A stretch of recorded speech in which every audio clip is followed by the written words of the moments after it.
Greetings and salutations, everyone. I hope everyone is doing well today.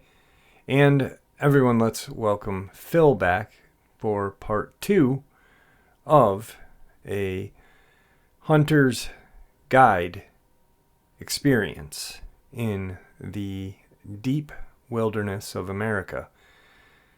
He shared with us some very interesting and bizarrely horrifying experiences.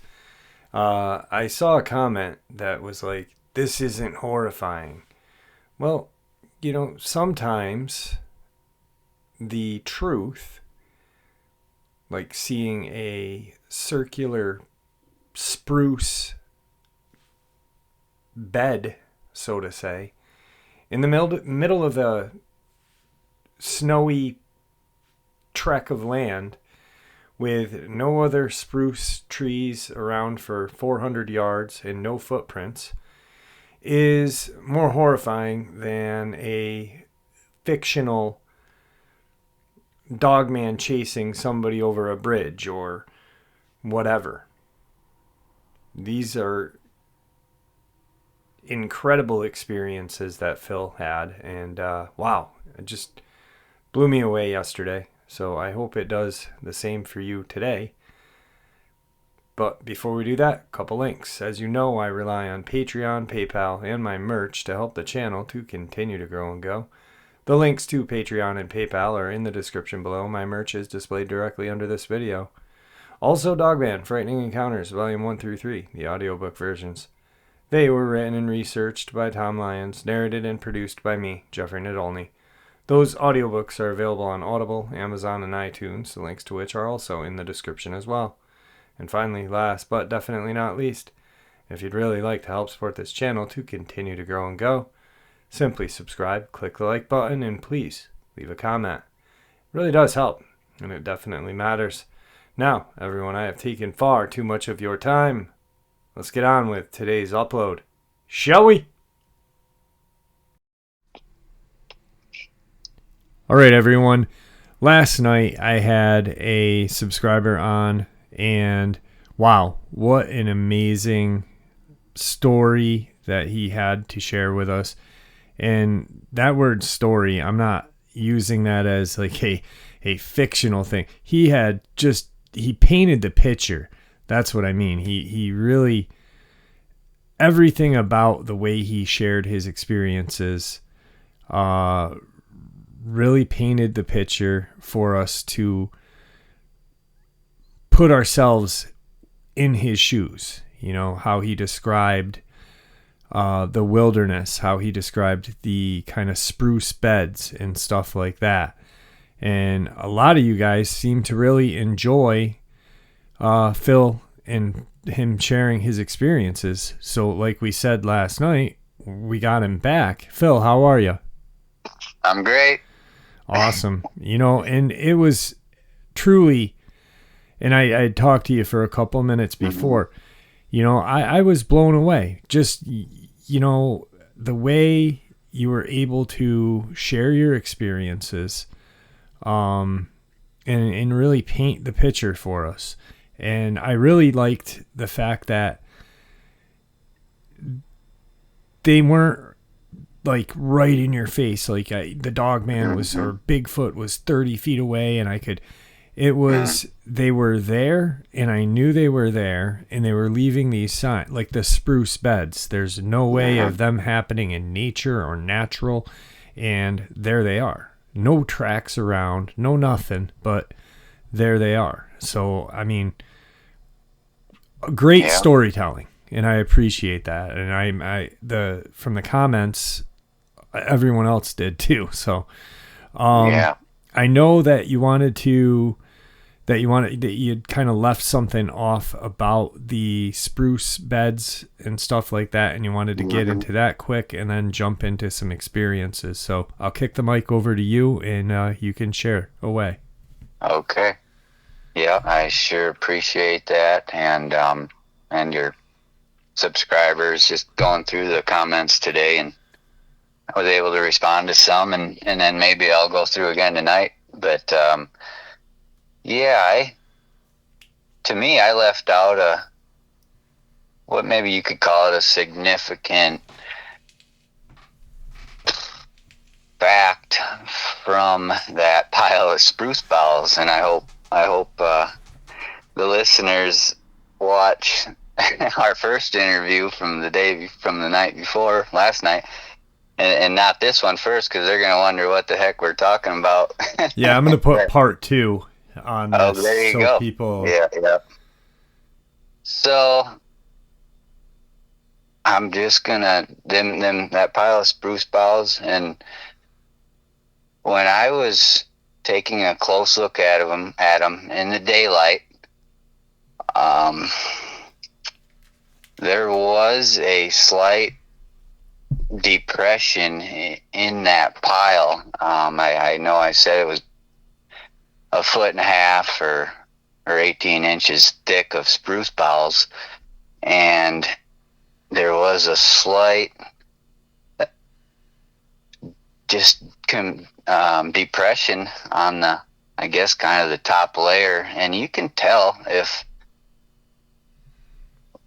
part of as a tracker, one thing they look for is just a leaf that is turned over when the other leaves maybe aren't.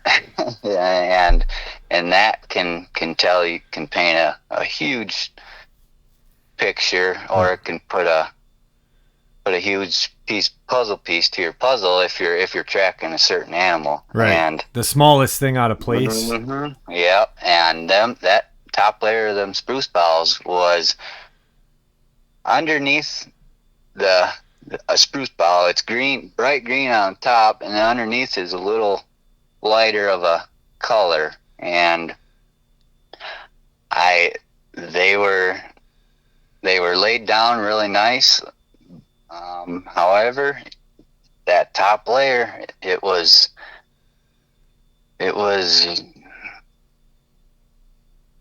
like something, was standing there, sitting there. Just some of those individual needles were out of place, and they weren't perfect. They weren't symmetrical, and that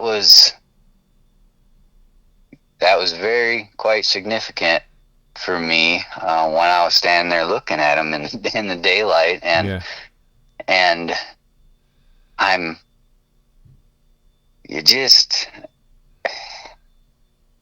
I had no, we don't need to get into that whole story, but I had no answers, and that was a whole nother thing, and I left it out last night on accident. So I shared that with my dad, that experience, and what how you had talked about that, and my dad literally keyed on it, just like what you had.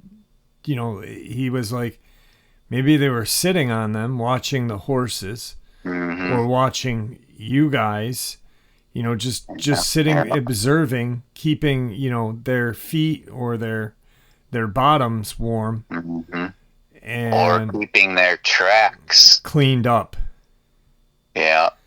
And they if they're sitting there, they're gonna melt that snow down to the ground. Yeah. And maybe they didn't care. Maybe who knows, right? Yeah. But definitely an interesting, something that just that really. It stuck in my head all night, after I heard it. So it was definitely a very significant piece of proof to me. It doesn't get any more solid than that. So I don't lose sleep. I'm a good sleeper, and last night I don't recall a couple of those stories I'd never really told anybody, and then the longer one with that possible Sasquatch being, I've just told that a few times over these 5 years, and And so I had a real hard time settling down last night because I was Amped up. amped up and reliving it. Yeah. And it's all good, but I So just tossed and turned. from there, where do we go with your experiences Mm, from the very yeah. dense park in Idaho? Uh-huh. Well, I'll there's Tess and I. We're no longer together. We're great friends actually still, and she's in Southern Oregon, and maybe she could get on with it, get on an interview if you ever would want to, because for whatever reason she could relay that original story her and I had, and she's had a few other things. Yeah, that'd be cool. Nothing too crazy, but she's a Wrangler packer. I mean, she's her and her sister started a horse riding business in Southern Oregon, and so I'm gonna go to when I was out there for a winter. I'm kind of a snowbird. I spring, summer, fall. I'm in the mountains and just guiding and full time every day, not a day off one. I mean, 15 to 17-hour days. Just it's a lifestyle. It's not a career, but so it was the winter of, oh boy. What are we now? 22. Not last year, but yeah, the winter of 2020. So I that fall of 2020, the pandemic year, I took that summer off just because all the question marks, and drove back home to northeast Iowa, and then July rolled around and the money's rolling short, and so I was looking for something a little different, and I ended up for an outfit on the kind of the Colorado New Mexico border, and hunt elk and deer and bear. Yeah. And then after that, and she came out actually for the last few weeks of that season and helped, even guided with a little bit, and then we headed to the coast of Southwest Oregon, where that's kind of where she moved 10 years ago from her original birthplace in Michigan, but so kind of her stomping grounds in Southwest Oregon, and so we headed out there and pulled my camper out there, and yeah, just drove up a Forest Service road and found a cool spot and parked my camper, and so we're outside of Williams, Oregon. That's a real small town. Anybody that's interested, you're gonna know right where we were, and that's great. And just 6 miles outside of Williams, up a Forest Service road, and we did a lot of hunting, and turkey hunting and deer hunting. The seasons run a little later in Oregon, and so we were able to catch that in December and in January too, because the elk season in Colorado ended in November. But so we're out doing a lot of hiking and hunting, and she was helping at a horse boarding place just down the road, and I wasn't working, so you get bored, right? And you got to do something. Yeah. So yeah, a lot of hiking and exploring, and And anyway, we have a mule, her and I together. We have a mule together. That's funny, but and so I was training this mule. Actually, we bought it that winter. And that was my project in January, kind of all late winter and into spring. And now that mule that we bought for $100, I'm not exaggerating. She's a $15,000 animal right now. Wow. If we'd never sell her, but because she's been a guiding. She'll lead a string of 18 horses and she's done it plenty of times. But so anyway, I'm kind of training that mule. She thinks she's a horse, but so one day we go out on a regular. They're old mine. They've mined on these Forest Service roads too, but definitely the lumber company made these roads, or some miners as well. There's gold in that part of the country too. But we're walking up one of our regular ones, and I don't know how we would have ever started talking about this particular subject. It's not strange that we were talking about Sasquatch and that scene, but we were thinking, what is something that we knew about the structures and just that's cool, and that's its own thing. Right. And that can be that's obviously proof right there that something's out there. But so we're thinking, we got to laughing because I don't know if it was her or me, but we started talking about, well, the best proof or the best sign that we could get right now would be a fresh pile of scat.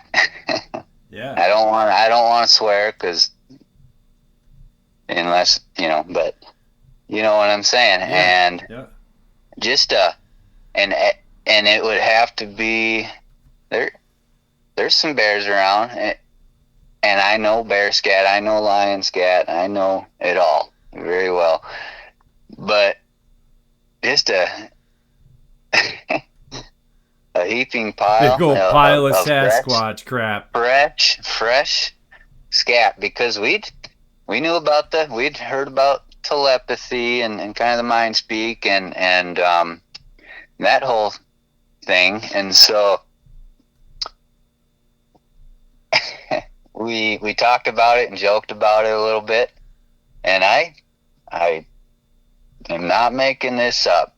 That day we came across and we were talking about it out loud, and maybe this creature could have heard us. I'm not saying this part of the story is telepathy, but we walked right up to a huge, abnormally, you can tell the difference of human type bowel movement than an animal. It's just right. Everything about it's different than from a bear. Well, not everything, but it's so we walk up to this fresh. I frickin', like I often do, I'll put the back of my finger close to scat, whether it's elk or deer if we're hunting or something, and just to try to feel some warmth, and most of the time I end up kind of with the back of one of my fingers touching it, just to see if there's any warmth still there. Yeah. And that's what I did, and it was warm. Wow. And Now, not being gross, not being Yeah. like, but like there's a distinct, warm, or was it, like had it been sitting for? I mean, because obviously it's coming out of Hmm. a living creature, Hmm. so it's going to be from 98 or whatever Yeah. degrees. Was It's it winter. was it Hmm. fresh warm, or how fresh warmth would you say? Well, it's winter in southern Oregon, and we're in the mountains, not real high elevation, but it was 30s in the 30s, Wow. maybe 40s. I mean, it was cold, and I know that I went over that in my, or maybe we talked about it, or it went over my head, but I had thought, how how long would it take for this to cool down? And I don't know, but it was just slightly warm to the touch, and yeah, that's all I know about the temperature. Right. Just it was, and it wasn't anything but an absolute. It just looked like an absolute huge human type, with texture and the form. Yeah, human type, Wow. human like, and Yeah, because there's a dude, that was difference that was we between. had just talked about it, and oh, Was there any kind of like, not like, and that's, I enjoyed your experience last night, because I mean you mm-hmm, painted the picture. You painted what was there. mm-hmm, You didn't paint what you thought was there. yeah, yeah. Was there, other than the scat? I mean, did you kind of hear anything? Nothing. No tracks. Just this pile of scat and no tracks. Because you said there was snow. No, So there's no snow, what? Wow. no snow. No Yeah, snow.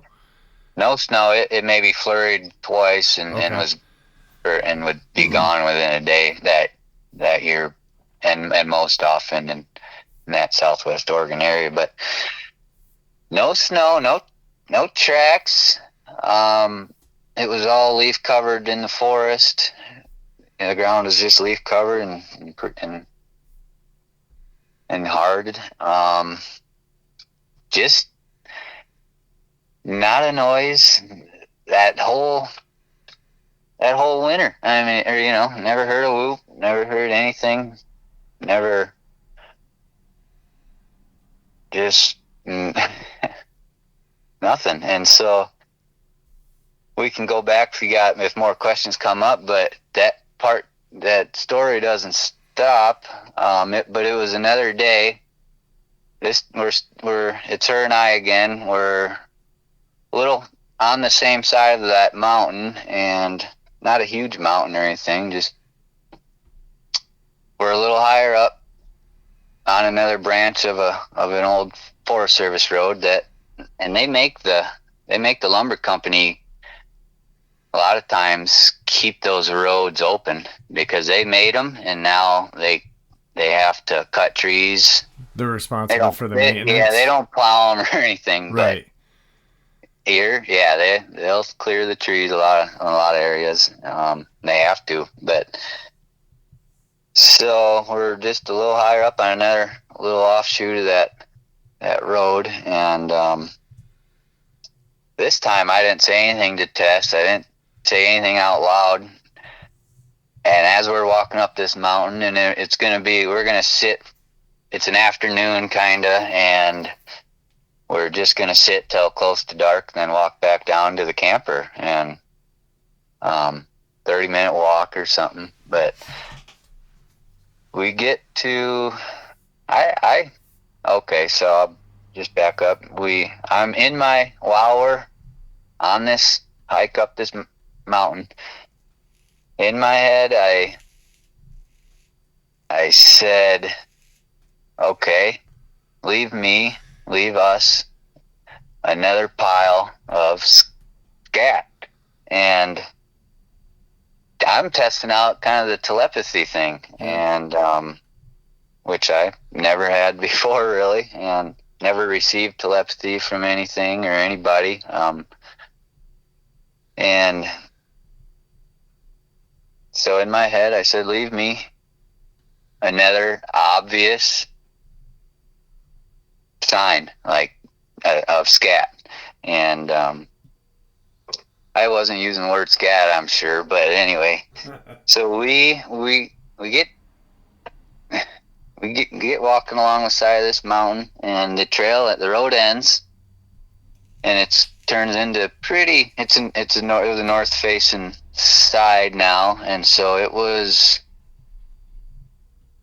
a lot of vegetation because that's more shaded, and that southern Oregon gets hammered by heat and sun in the summertime and drought, and so that north facing slope was a lot more vegetation. I remember it clearly, and so the trail ended, and I have a very clear memory of the last of this whole. I'd been up there a bunch, so not to this particular spot, but anyway, the trail ends, and we step into we keep walking and bushwhacking just for 40 yards, and we sat Tess down, and then she was going to watch the little lower area for deer, and then I climbed up the hill probably 100 yards, and to where there was couldn't see each other, so there was no way we were going to shoot towards each other. I knew right where she was, and she knew really. She had a great idea where I was going to be, and we sat for 2 or 3 hours, and then we meet up. Didn't see anything. Meet up, bushwhack through a real thick spot to that road, and it's like wide enough for a 4-wheeler. You on that stretch you wouldn't get a pickup up that far, and we start walking back, and we didn't go 100 or 150 yards. Were you gonna say something? No. Oh, okay. And we got to this. We were approaching this stretch of the trail that on the walk in. I'm gonna just say this part because I hope you guys believe me, and it's because it's the truth. But on the way in, I had a slight off feeling about that particular stretch of the trail, and I just had a slight feeling, and right in this particular area, and it was getting close to obviously where that road ended and where we hunted for a couple hours, and then so we're walking back. We just started walking and made it 100 or 200 yards, and we start getting to that spot, and I don't think I was feeling freaked out or anything. And we get to this stretch of this road, and trail road, whatever, and right in the middle of that, and it's just wide enough for a 4-wheeler, and right in the middle, we could not have missed it on the way in. A huge pile of scat, of just maybe the same, but maybe bigger than the week or 2 or 3 prior than that last instance. And she looked at, what, I don't know, but she's just like, we just both stopped and just stared at it. We could not have missed it on the way in. Right. And not that really matters anyway, because it was what I had asked for. And through my mind, and there it is. What do you say to that? Yeah. What do you do? What do you do? And what do you do? Now, the crazy thing about this is, you've been out in the deep, deep woods. There's no other way Mm-hmm. of saying it. You got to put two deeps to that because, Mm-hmm. 3 hours away from, the nearest small town. Mm-hmm. Uh, Yeah. that's something that, you seldom come across. And then just on the spur, you think about it and you ask for it Mm-hmm. mentally Mm-hmm. and you're like, bam. And a lot of people, a lot of researchers, a lot of theorists and stuff like that. And I only say theory because it's all it is Mm-hmm. right now because we don't Yeah. really know for 100%. But Yeah. believe that Sasquatch has some type of telepathy Oh, and able to communicate or mm-hmm. or understand, maybe not communicate with us because maybe we don't have the receptor, but maybe Mm-hmm. get what we're thinking. You know what I mean? Yeah. There's an interesting case, and it's a Sasquatch case. And ironically enough, this weekend I'm going to Ed and Lorraine Warren's daughter's Paracon, and Mm-hmm. Lorraine Warren, who those of you who don't know, she is a medium, and Ed was a demonologist. He was like the only civilian that could do exorcisms per the Catholic Church. She had a experience where she had communicated with a hurt Sasquatch.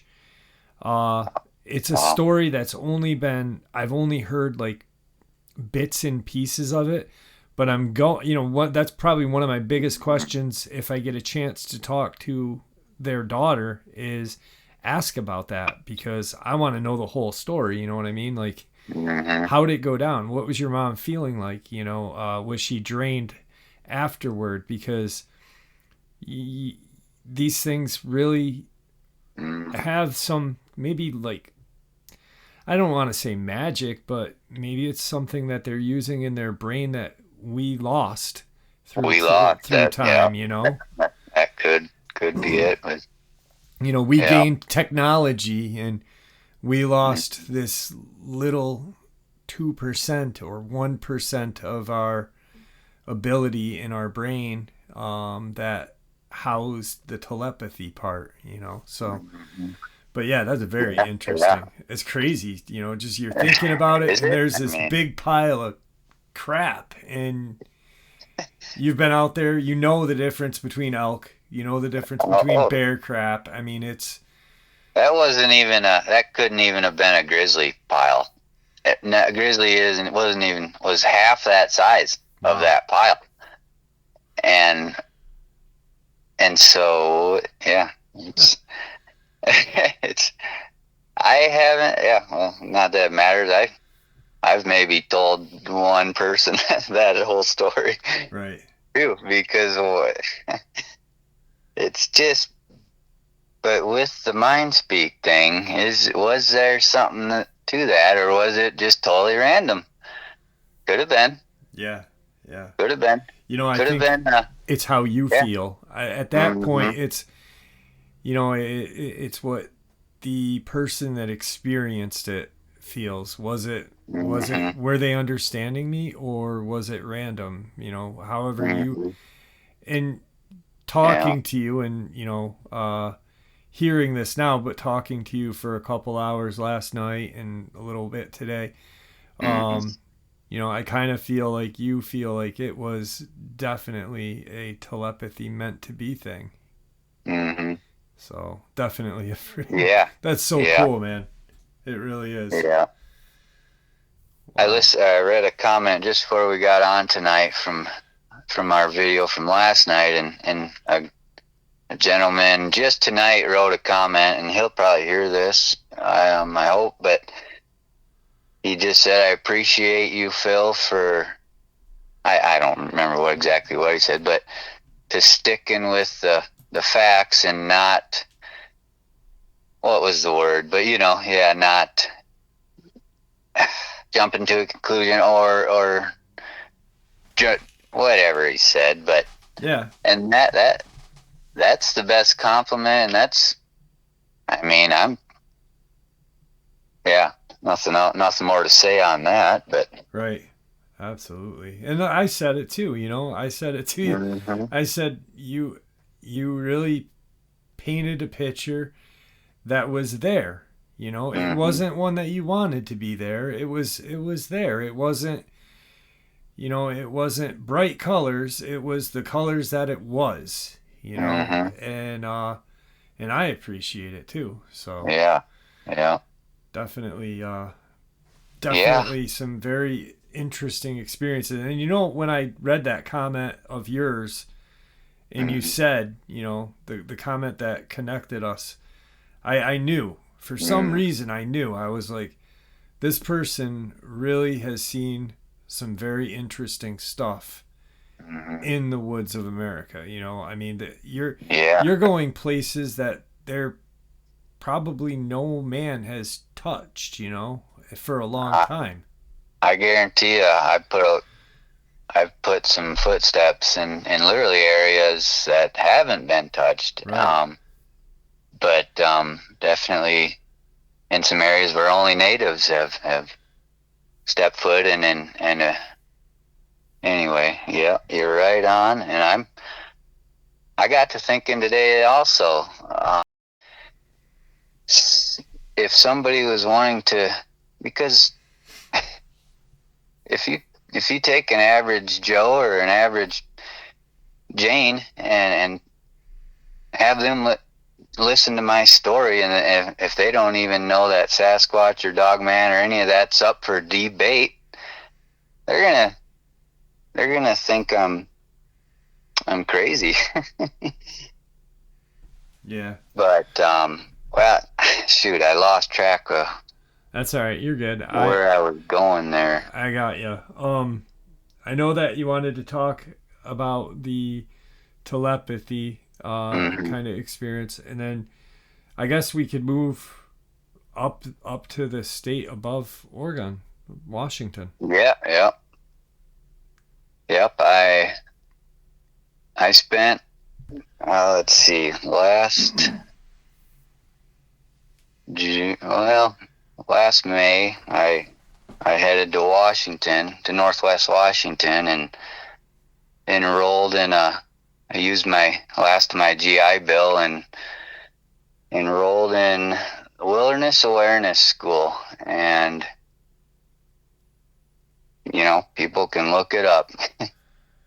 And it used to be called Anaki, but they just they go over a ton of different stuff. And there's a year-long adult immersion where you meet 3 days a week for 8 hours a day, and then we'd take multiple, like, 4 and 5 day trips. One trip was to the Oregon dunes, where it's just on the coast of Oregon, and it's just incredible. It's where the forest meets these sand dunes, and Mm-hmm. there's a state park there, and we went there for tracking the whole week. Oh, cool. Yeah, with some professional trackers and yeah, camped, and like 26 of us students, and then like 8 and 10, 12. Well, there were some apprentices, so yeah, I mean, Is 12 that and whatever government funded and instructors. stuff? Is that government funded or It, privately? the school? Yeah. Oh no, it's college credential level. Okay. Yep, but they do stuff for kids and summer camp and yeah, just an incredible place. Okay. And so I was there until this spring, early this spring, and then I headed for spring bear season and guided in Idaho, not in the Frank, but in Clearwater National Forest and northeast Idaho. We were Idaho Montana border basically, but anyway, so I'm in Washington, and it's kind of a outdoor leadership slash wilderness awareness, wilderness survival slash um, inner work, or like just learning. Almost like you'd learn at going to a psychologist. Just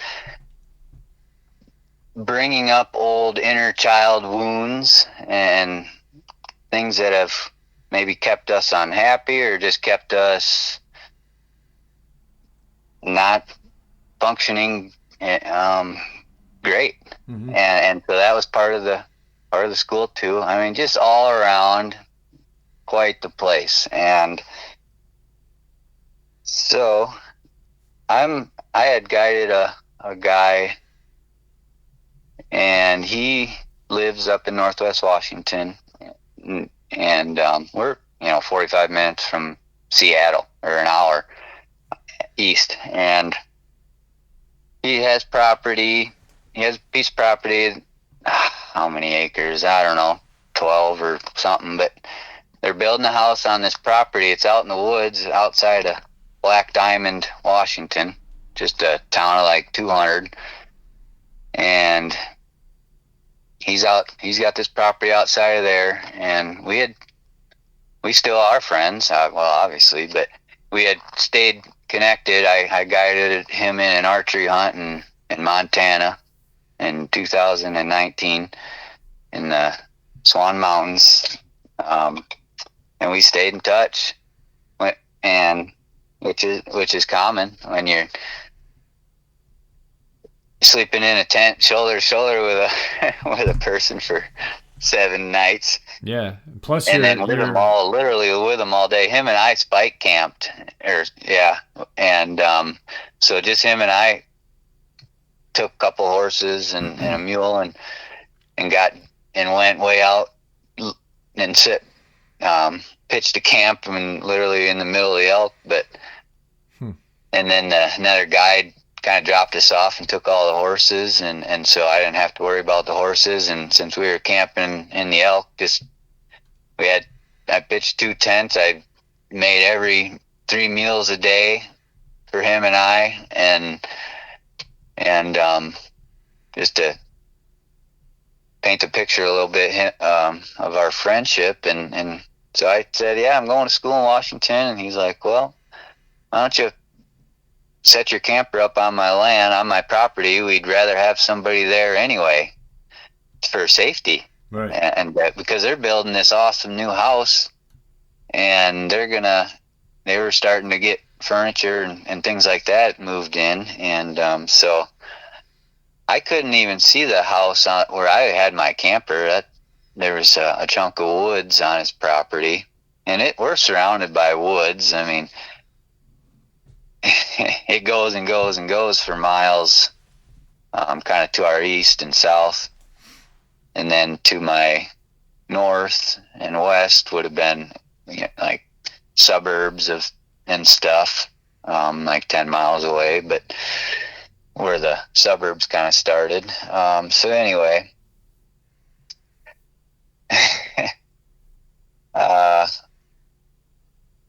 I guess I hopefully painted a little bit of a picture there.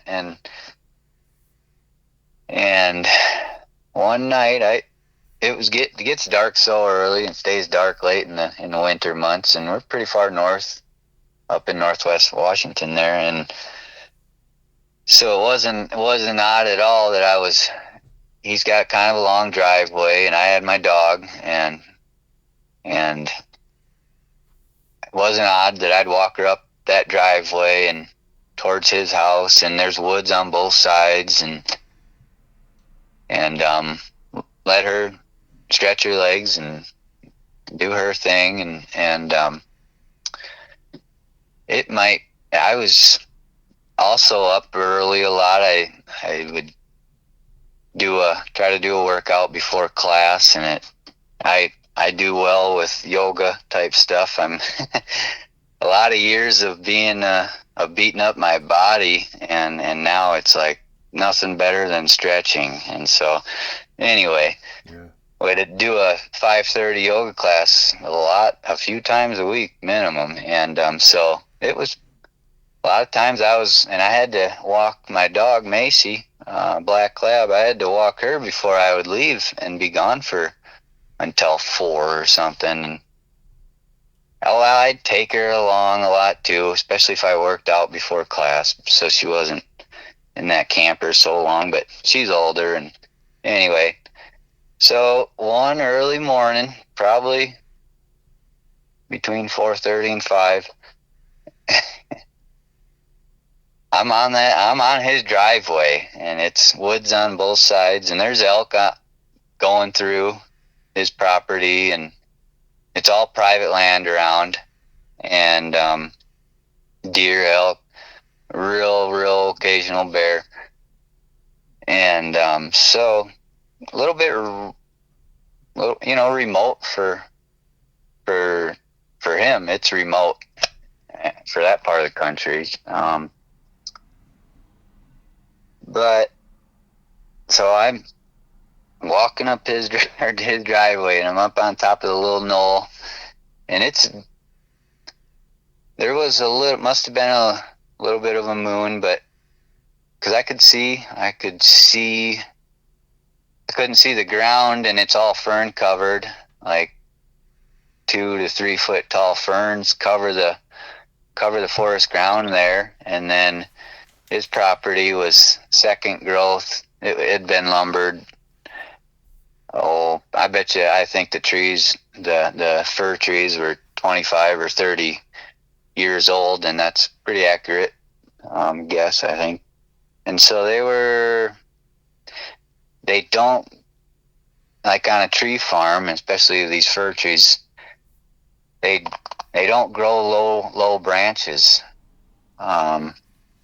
The branching's more higher up on the tree. So, and they're probably, I don't know, 30 feet tall or something. But so out of nowhere, there wasn't any strange noises leading up to this or anything. Just absolutely everything's perfect. And out of nowhere, from my left and above me, there's at the same time that I'm seeing this black shadow. I mean, there's no, again, there's just, it's real hard to explain, but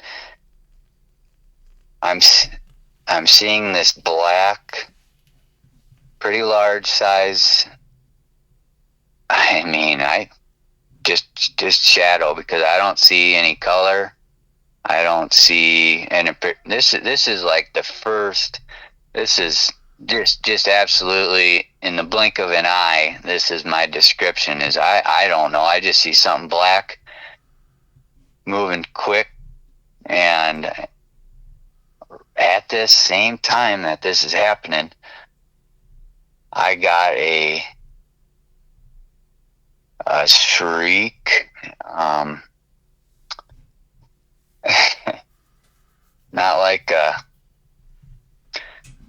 it was a gosh, the pterodactyl. Yeah, like a thunderbird or whatever. Yeah, can you picture like what we've seen in movies, I suppose, and what the noise one of those huge, large birds would make? Okay. Can you pick?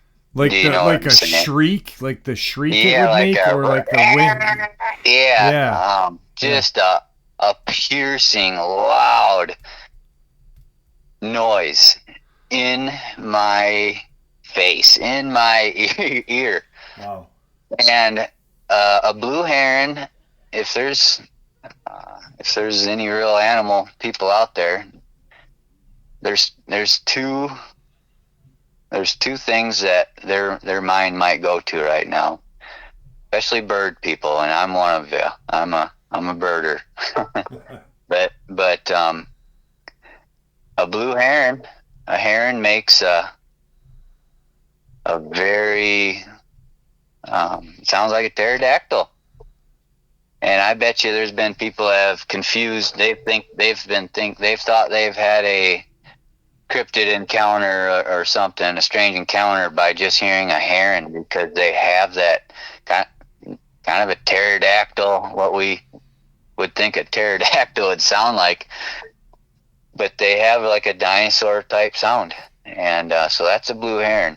And another option for that, and this is going through my head in this split second, and a barred owl. And maybe you've never heard, but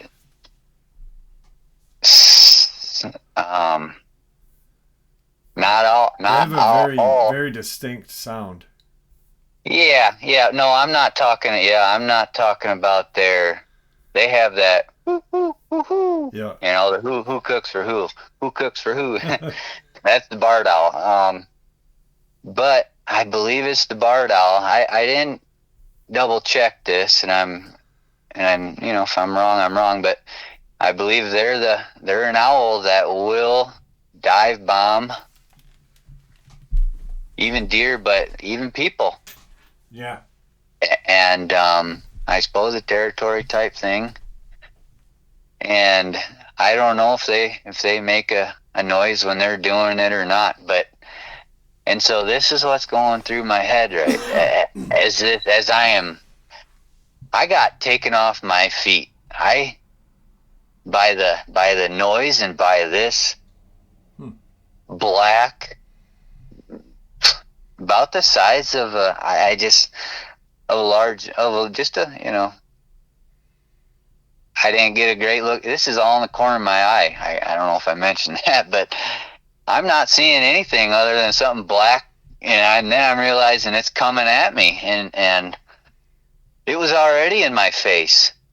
It was already right there, and it's like it was coming from the sky. And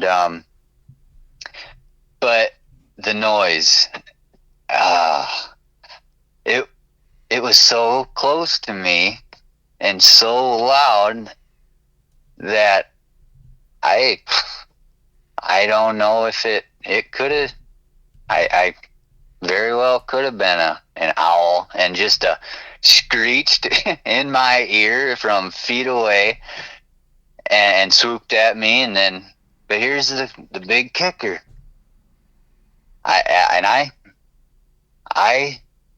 was so startled that I was on my right side. This came from my left. I was on the ground. I just took me off my feet. Nothing touched me. Right. And so I'm hitting the ground, and at the same time looking and putting my arms up, and then nothing. There wasn't a flap of a wing. You would have heard that. There wasn't. This was along the driveway, so there was some taller bushes, and I know I said it's all fern covered and just 3 feet tall fern, and then you can see kind of over the top of them ferns for 50 yards in a lot of different directions in those type of forests.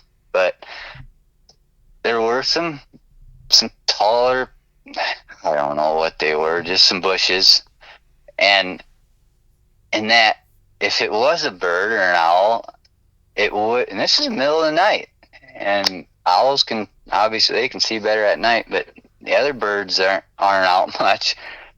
Like some hawks, of course, too, definitely. But there wasn't. It's like it disappeared.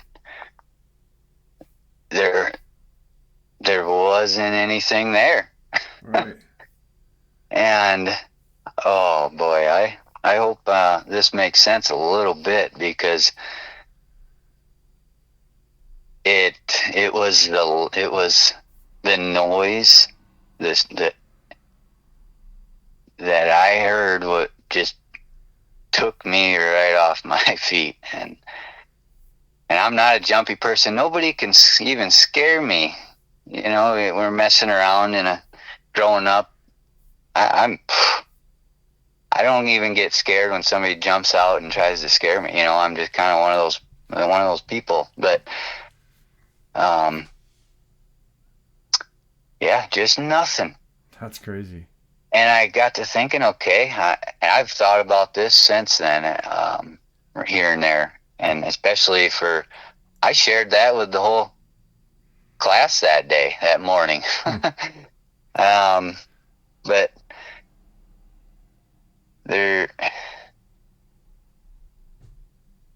I don't know what else to say. I had thought about it a ton, and it's one of those unexplained, like, mm-hmm. it's in that category of the spruce beds. Yeah, it's unexplainable. It happened. Yeah. You can't put. You've been out there. You know what you know, and you know probably more than most that have been in the woods. Yeah. And you have no idea. You're just like, what was that? And you're Mm-hmm. floored because you can't figure. You just it's Yeah. something you normally don't hear deep out in the No. woods. No. I don't mean to cut you off, but we got about 20 minutes of record time left, and I wanna hear your friend's experience or the other guide's experience. Fellow guide, yeah. Yeah. Let's go there. So I was guiding with him in 2018, and it was after Tess and I had that, and this was that same year Tess and I had that. I saw that figure just. Yeah. One other, I don't even want to go there, but yeah. And so I'm processing all this over the next few weeks of that sighting of whatever I saw and what happened with us being paced, and I ran it by one of the other guides that had been guiding in this for this outfit for 7 years, and it was only my second year. And so I'm still at the Frank Church, but in 2017 I was guiding for a guy, an outfit, and then the next year his brother really had some hard, I don't know, lost a couple of his real main guides right before the season, and so he has an outfit on the others, just kind of on the border of the Frank Church, and so he's the one where I was explaining where we had the horses staged, and so it's my first year meeting a couple of his other guides, and it was just Tess and I and Johnny, and then another guide. But I'm talking to Johnny, and it's just within, I don't know for sure, but within a week or two or three of what Tess and I had just experienced, and I asked Johnny if he'd ever had anything weird happen, and I was more specific. I don't know how I said all this, but I mentioned Sasquatch, and he kind of laughed and said, no, nothing, never had anything happen. And he was not a believer. I don't remember his exact words, of course, but it was clear that he'd never seen anything, and just, he was a professional bull rider before he started guiding, but just a great guy. He was a few years older than me at the time, and anyway, he said, but and then he went on to tell a story from one of his first year's guiding hunts. And I might have made a mistake when I said he'd been guiding for this same outfitter for 7 years. I think he had just been there a few years and was with a different outfitter for his first couple of years of his guiding, of his hunting guide career. So, because he was when he explained this to me, he was in a different part of the state. He was near Stanley. And so that's how I'm putting 2 and 2 together that right now. But, well, I had before. But anyway, he was in his hunting camp with the outfitter he was working for and their clients. And they had just gotten back from a day of hunting and got the horses back. And he said they were sitting down. And a lot of times when you sit down to eat, you wait till the last guide and hunter come back for the day, and it might be 11 at night. It might be 7. I mean, it gets dark, starts getting dark earlier as the fall goes, but it's late. It's later and well past dark, and because we wouldn't stroll in till dark or later. So they're sitting in cozy camp and sitting down to eat, and all of a sudden they hear somebody yelling, and they're kind of like, well, that's strange, and they all piled out, shuffled out. It's dark, and they're in a backcountry outfitter's camp, and they hear that they're all there, and then they hear some yelling and hollering, and they all shuffle out, and this guy comes up to him, comes kind of, I don't know, whatever, walking up to him. It was archery season, so he was all in camo. You don't have to wear, even in, well, yeah, some people wear orange in rifle, but you don't have to in Idaho. Anyway, it was archery season. I know that for sure because I know he was an archery hunter, from how Johnny was telling the story. But so this guy comes up, and Johnny noticed right away how shaken up this guy was, this hunter, and he was all alone. And they go into the cook tent, and he said the guy didn't say much. Was just white as a ghost. And Johnny specified that. And this is coming from somebody that doesn't really believe in cryptids, Johnny. Right. And he said this guy was white as a ghost, clearly shaken up, not saying much. And they got out of him that he was a local and just archery hunting alone. And so the guy didn't say much that whole night, and just he asked if he could stay, and they said, of course, with whatever. And the guy who knows? I don't know exactly what happened. I'm not going to make something up, but that next morning, Johnny went up to him or whatever and started talking to this guy before he left. And he was a local, and he hiked in a couple miles to where he archery hunts. And he said he was sitting. He had kind of a stream or a river to his back, and wasn't not in a tree stand. A lot of times we're not hunting out of tree stands out west like we do in archery season in the Midwest and out east. But I don't know if he was sitting with his back to a tree or a rock or something. Is kind of the usual setup. It breaks up your outline, and so the next thing he knows, he gets this hunter gets a huge rock, comes up over the ground, all the brush and low bushes or whatever's there, up and over, arching and lands just right in front of him. Huh. And he just thought, whatever I don't know what he thought, but I know what I'd be thinking is who's messing with me right now? Yeah. Right? Who's out here that's strong enough to throw this rock, over this? That's what I'd be thinking. Absolutely.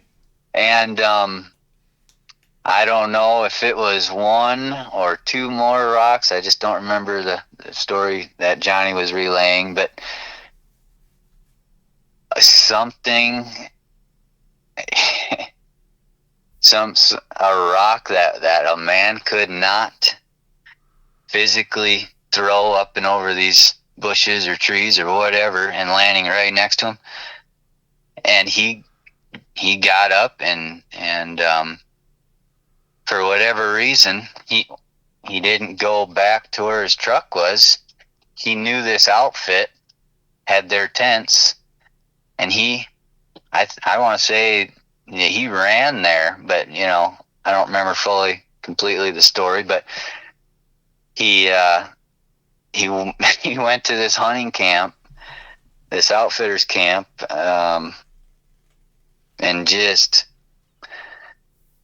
showed up, and then I already kind of filled you in on that, what he how he was acting when he showed up, and how that all went down. But again,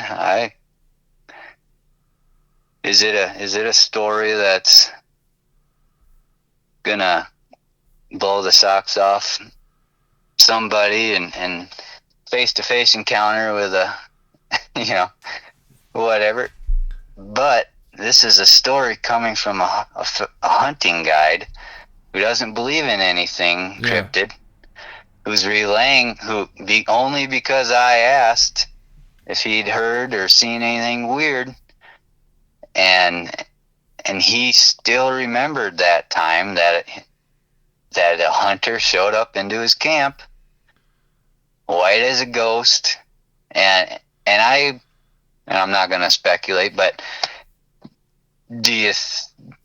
who knows? Did that hunter that archery hunter that got scared out of there? Who knows what he saw? Maybe nothing. Maybe it was just the size of a rock being thrown at him that made him not even he must have thought he must have knew that this outfitter camp was closer than his truck, because he was so scared that, I guess I'm not assuming, but maybe I am a little bit. He was so scared that he went to the closest location, the safest spot where he could go. Mm-hmm. And another part of this story was that Johnny told me was that he was supposed to be out there for a week or 10 days, and this was like day 1 or 2, and so when Johnny was talking to him that morning, he waited till daylight, and he was walking out back to his truck. He was done. He was going home. He was a local, which would have been around Stanley, Idaho, and if you think of a postcard of Idaho, it's Stanley. I mean, the Sawtooth Mountains and stuff. But yeah, I mean, I've never forgot that, and it's a powerful story. I mean, for you especially, because this guy, who he is. He's a bull rider. He's as tough as nails. And you should have seen the horses he was getting on because there's guide horses and client horses, and guides turn the horse into a client horse, right? Just by riding him, breaking it in. And Johnny, before the season, he was the one that was up there with Tess and I. He wasn't with Tess and I that day of our encounter, but he was that other guide that was there before the season with us and packing in these camps. And so he was getting on 2- and 3-year-old unbroke horses that I know one of them was his buddies, and Johnny was breaking it for him and stuff, and he'd get on a horse that had never had anybody on him, and we're outside of Edwardsburg, and that's 3 hours for help, and you're getting on a green young horse that could, if you fall and break your leg or have a bone go through your leg, and you could bleed out and die. Yeah, yeah. I mean, cut an artery on your main artery on your leg or whatever, and you're dead. Yeah. And that's the kind of guy Johnny was. He just no fear, no bullshit, no fear. And I'm grateful that he relayed that story to me, and the reason I chose to relay that tonight is because it's significant to me. Yeah. Yeah. Because of his background and who he is. And it wasn't a story about him. I mean, right? It's like, he didn't make that up. But for him to hold that story, like he you held said, that story. That must have resonated with him for Mm-hmm. That hunter that showed up into the hunting camp he was in. Yeah. He never forgot that. Yeah. He said he never forgot that, and I never. Johnny telling me that I crazy. Won't forget it either. No. But we're coming up on time. I suppose. I blown away once again by your experiences. Mm-hmm. It's insane, the amount of just things that people wouldn't really think of that are actually terrifying, until you hear them, you know what I mean? Yeah. Until you hear it, you're just like, whoa. Yeah. So, yeah. And when you're vulnerable and in a vulnerable position, yeah. whether you're in a house and somebody's intruding on your house and you're worried for your life there, or you're in the middle of the most remote wilderness area in the lower 48 and something happens, yeah. you are exposed, you are vulnerable, and you're going to learn a lot about yourself and how you and very quickly. And then it's a reality check this is real life. Yep. This isn't it's not a joke. And when I had something, these things happen. I gotta live with it, and I gotta swallow that, and I gotta be with people every day, all day, who don't even have a clue what's going on. Right. And so. Well, I want to thank you for coming back Mm-hmm. and sharing these experiences with us. As you could tell from the comment section, you looked into it and commented back on Mm-hmm. quite a few people. People really, really enjoyed hearing what you had to say, and Yeah. I really appreciated it because it was enlightening. It was just something different that really put things into perspective too. So thank you. Yeah, it's 100% just my pleasure, and yeah. Do me a favor, don't hang up. Okay. I want to end the interview, and once again, thank you for coming on, and it's been great. I really appreciate it. Yep. All right. Thank you, and thank you to your family. Well, they're all of us, man. Yeah, you're a member too, so. Yep. All right, brother. Have a good night. Yep. I'll stay on, but we'll see you. All right, guys. That is the end of part 2. And, wow. Just imagine being that deep in the wilderness. I know, hiking on trails, you feel like you're, real deep in the woods. The Adirondack State Park is absolutely huge. It's truly a beautiful park and very huge. It's 9,000 and change square miles. Something like 6 million acres, which is absolutely huge. But there's towns throughout the park.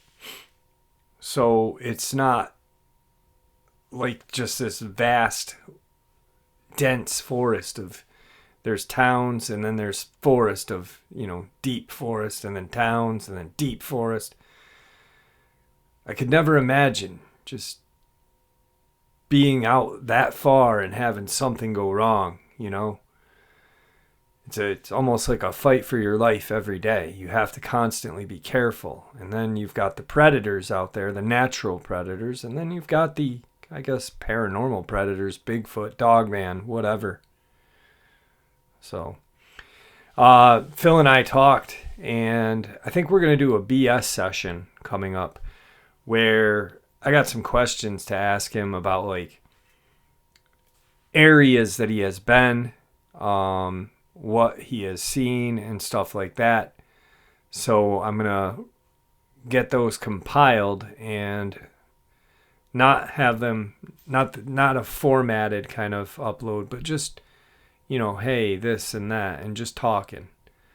And I'm looking forward to that. That'll be next week sometime. So anyway, I am now officially off to the Warren's Seeker Paracon, hosted by Judy Warren, daughter of Ed and Lorraine Warren. If you don't know who they are, look them up.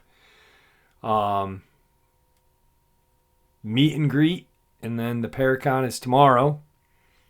And then I go to the museum to see the real Annabelle doll, where very few people have been able to go and see the real doll. There are channels out there that said they are there, but they aren't, unless you see the real museum outside and they're in there. I mean, the Conjuring House had a fake Annabelle doll there just to set the ambiance a little bit, but man, I'm excited. Wow. And I'm going to try to ask Judy Warren about her mom's experience having a conversation telepathically with a Bigfoot. That's the one thing I really wish I could ask Lorraine Warren herself, but unfortunately she's passed. So anyway, that's today's upload. I hope you all enjoyed it. I want to thank you for all your support. You guys rock. May the Great Spirit be with you all, and may He guide us down that path that we call life. Stay safe, everyone. Stay safe.